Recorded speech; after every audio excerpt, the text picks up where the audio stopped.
Գագիկ Ծառուկյանի հետ անձապահ եւ նրա գործունեությանը քաջատեղյակ եք, ինչ գնահատական կտակ այսօր ներկայացնում։ Գիտեք, քաղաքական տեսակետը ես ուզում եմ թողել քաղաքական գործիչներին, բայց ես իբր արվեստագետ պատիվը ունեմ բարեկամական կապերով առնչվել Ծառուկյան ընտանիքի հետ եւ մի բան կասեմ, որ Գագիկ Ծառուկյանը իր ամբողջ կյանքի ընթացքում կարող էր իրեն դրսևորել արտասահմանում,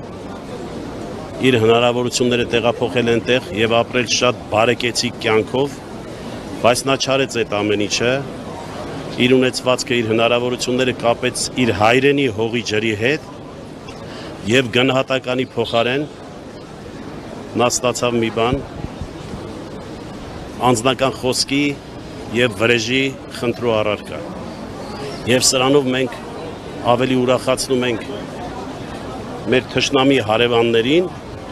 եւ նրանց բերանը լեզու դնում։ Այսպիսի գնահատականի երբևիցե արժանի չէր Գագիկ Ծառուկյանը։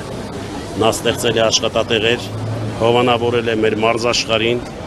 նեցուկ է կանգնել բոլոր արվեստագետներին։ Ես համարում եմ, որ սա անիմաստ անմտություն է։